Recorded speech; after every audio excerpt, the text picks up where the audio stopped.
Okay, so that last example, we were able to separate the fractions just using basic fraction rules. Just, you can do that when you're adding things up in a numerator. You can split it up into two fractions. The trick here is, how do we separate this statement into different fractions of a single denominator? So I want to have a fraction that has s minus 1, another fraction has s minus 2, and s plus 4. So this is a little more complicated. We've actually done this before in earlier lessons, so hopefully this is just a little bit of a review about what we are trying to do. So the plan is I want to take this s squared plus 6s plus 9 over those three denominators. And I want to find some coefficient so that it's a over s minus 1 plus b over s minus 2 plus c over s plus 4. So that's kind of the goal with partial fraction decomposition, is to figure out those a, b's, and c's. So if you kind of pretend for a second and think, well, gosh, in terms of a, b, and c, if I am trying to just put that as a common denominator, right? Obviously that would be s minus 1, s minus 2, and s plus 4. Okay, but then what would a be times? So a would have to be s minus 2 times s plus 4. And what about b? Well, b would have to be s minus 1 and s plus 4. And then c would have to be s minus 1 and s minus 2.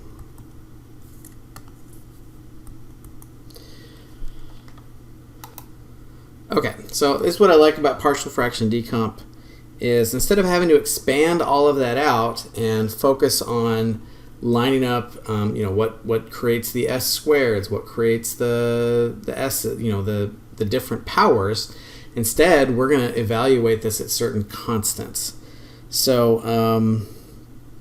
let me kind of write this out here. So we got s squared plus 6s plus 9. And then we have that lovely brick of math.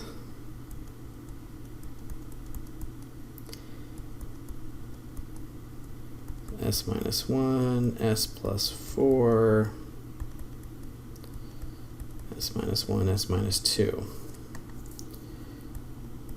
Okay, so what we want to do is we want to pick what I call smart numbers.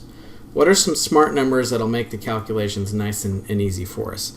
So say, for example, I pick s is equal to 2. If I pick s is equal to 2, on the left side I get 2 squared, and that's not a 6x squared, times 6 times 2 plus 9. But on the right side, if I plug a 2 in, or evaluate at a 2, the s minus 2 becomes 0, and that a is gone. So there's no a term, and there's no c term. It's just the b term that's left. So that means it'd be b times 2 minus 1 times 2 plus 4. Okay, so from here we can figure out what b is. So that would be 4 plus 12 plus 9. So 4 plus 12 is 14, plus 9 is 23, equals b times 1 times 6. So 6, so b is 23 over 6. Okay, sorry, and I appreciate those that are screaming at me at home going, that's not quite right, Mr. Slate, and you are right. That's actually 25. Okay, so what else can we pick? So that we now know b, right? If I wanted to, say, evaluate at s equals negative 4, so that would be negative 4 squared plus 6 times negative 4 plus 9, and that's going to equal, well, I know I wouldn't have a, and I know I wouldn't have b, but I would have c. So c times negative 4 minus 1 and negative 4 minus 2. And so we'll simplify that. Okay, so on the left side I end up with 1, and on the right side I end up with so -5 times -6 is 30. So that tells me that C is 1 over 30. All right, so what other smart number could we pick? And notice kind of what I'm doing is I'm looking at the s minus 2, I pick 2. I'm looking at s plus 4, I pick -4.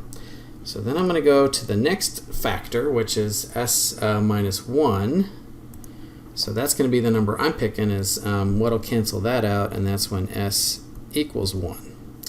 So 1 squared plus 6 times 1 plus 9. And that'll leave me with a 1 minus 2 times 1 plus 4. I won't have a b because that 1 minus 1 is 0, and I won't have a c because same problem, c times 0. Alright, so I just got to simplify this. Let's see, 1 plus 6 is 7, 7 plus 9 is 16. So 16, and a times -5. So a is -16 fifths. Okay, so let's put that all together, and then we can actually go in and do the Laplace part. At this point, we haven't done any calculus. We've just done some good fraction rules, some good pre-cal level type concepts.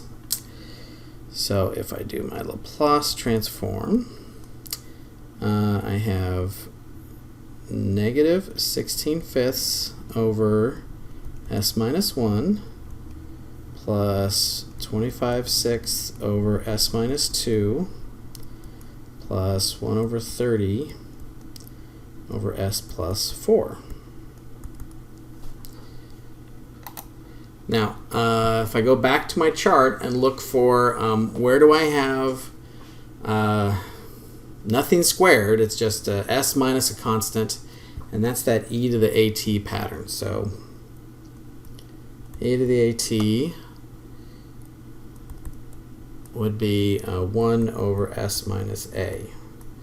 So if I factor out all those constants, so the -16 fifths, the 25 sixths, and the 1 over 30, then these are all forms of e with just different exponent values. So the a is different in all of them, but okay, pretty straightforward. All right, so that would be -16 fifths e, and my t is 1, so e to the t, or my a is 1, I'm sorry, then plus 25 sixths e, and then we got a 2, so 2t, and then plus 1 over 30 e. In that case, a would be -4, so -4t. So there we go. Okay, so in my opinion, this is the thing. This is why we care about Laplace and inverse Laplace. What does it got to do with differential equations? And here's where it comes in at. So if we have a differential equation, a series of derivatives, we can actually do a conversion from a derivative into a Laplace transform that will convert our derivative function into a series of linear transformations. In other words, something solvable, something that we can do with just basic algebra, even though we're dealing with complex functions, if we can do that transformation into Laplace transforms. All right, so the mechanics are, if we have a function and a series of derivatives that are continuous and are of exponential order, original function, first derivative, second derivative, third derivative, etc., then we can expand the derivative terms using this pattern right here. And at that point, then we just use our fraction rules and then try to get it in some format that we can do inverse Laplace. Okay, so I think it would be easier if we just kind of go through an example, but refer back to this chart as far as if you're trying to convert a derivative into something, this is the pattern you want to follow as far as what that first or second derivative might look like. So let me could scroll down to this sample problem here, and we'll kind of come back.